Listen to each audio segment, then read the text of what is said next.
U.S. troops in the Middle East are on high alert after striking nuclear sites in Iran. And the move comes as Israel and Iran have been firing at one another for the last week. President Donald Trump and most Republicans are rallying behind what they're calling Operation Midnight Hammer. Joining us this morning, retired Marine Colonel Mark Cancian, a senior advisor with the Center for Strategic and International Studies on this planned attack. Colonel, always a pleasure to have you on. Good morning. Thanks for having me on the show.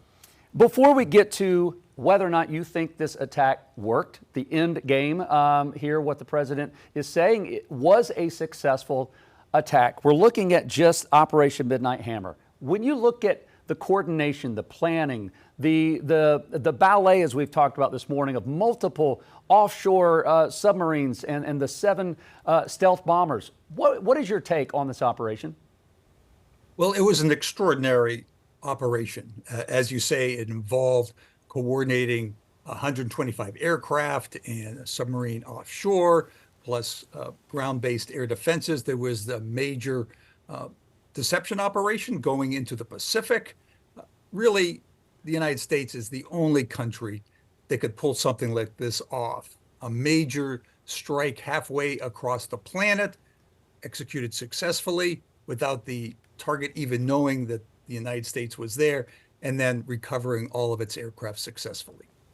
Colonel Cancian, the timing of this, we started negotiations on March 7th with Trump's letter there to start the indirect negotiations, first round on April 12th.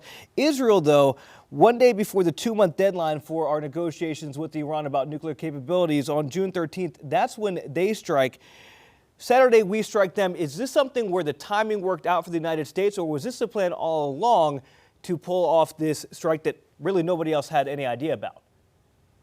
I think this was a result of the Israeli attacks, because the Israelis were able to take out many of the targets in the Iranian nuclear complexes, but not all of them.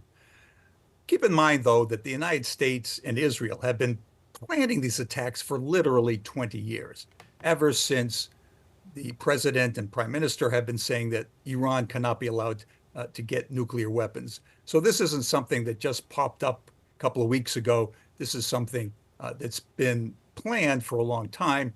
What it needed was an opportunity for the United States. This was an excellent opportunity because the Israelis had already beaten down most of the air defenses. They just needed some help on a couple of targets. The United States provided that. Colonel, we're starting to see images this morning of the aftermath from the strikes. You know, we know much of these 3 different nuclear sites well underground, hundreds and hundreds of feet. You know, difficult, which is why they're using these bunker busters to try to explode 200-300 feet below the ground. Do we know that it worked? Did this neutralize the Iranian nuclear programs? Some of the facilities were above ground, particularly at Isfahan, but also at Natanz. And those we have a pretty good sense about what happened and that we destroyed them. The difficult questions are about the deeply buried targets, particularly at Fordow. When you look at the overhead images, you can see 5 clear holes, but it's not clear whether they penetrated all the way to the production facility. The United States and others will be monitoring that. If we get a sense, for example, of some radioactivity leakage, that would indicate that the centrifuges were destroyed, but it's not clear at this point.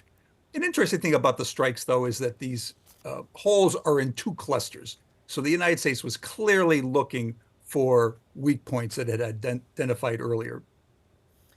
Colonel Cancian, we know that there will be some sort of retaliatory attack. At least that's what's been said. Now, we have been very clear about the message that attacking any U.S. troops would be a grave mistake for Iran. But what does that retaliatory attack look like? Does it look like something against our military, or does it look like something planned here in the form of somebody who is radicalized in a mall or a public space?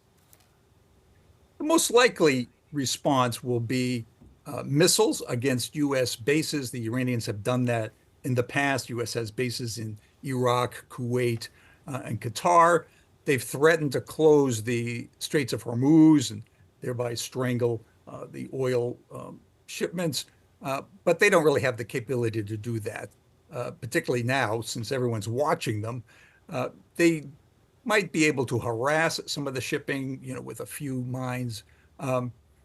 They also have proxies that they could use against U.S. forces in the region, Hezbollah, Hamas, the Houthis, but those have been pretty beaten down by Israel recently. And finally, there's a chance that they might be able to get some radicalized individuals to conduct a terrorist attack in the United States. Of course, the United States is watching for that, but it can't be ruled out.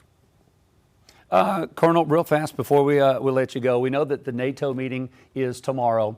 We know the president is going to be there. When it comes to these relationships, we're hearing again that Putin in Russia is already talking with Iran. Algeria is condemning the U.S. strike on Iran. These relationships in that region, not only for the oil and protection of that, but how important are our neighbors that are in the Middle East? How important are these relationships going to be going forward in the next 30 days? Well, the relationships are, of course, important, but this strike was generally quite popular. The other countries in the Middle East are very worried about Iranian nuclear weapons. And I think they are quietly cheering the Israelis on and the United States strikes on. And the Europeans are worried about Iranian nuclear capabilities also. Of course, Russia has sided with Iran. They've been linked together for several years. Iran has been helping Russia in its attacks on Ukraine. Now, Russia is returning the favor. On the whole, though, I think this will be positive. When you look at the NATO summit, though, that's going to be difficult because President Trump has been criticizing the NATO countries for not spending enough, not taking more responsibility for their security. There could be some very tense exchanges along that line. Colonel Cancian, we would love to talk with you even more. Unfortunately, that's all the time we have. I don't think this is the last time we're going to be talking with you, though, on this matter, as we still see what will happen coming from that strike in Iran. Colonel, thank you so much for taking the time this morning. Queen City News Plus. Just search Queen City News on your smart TV's app store.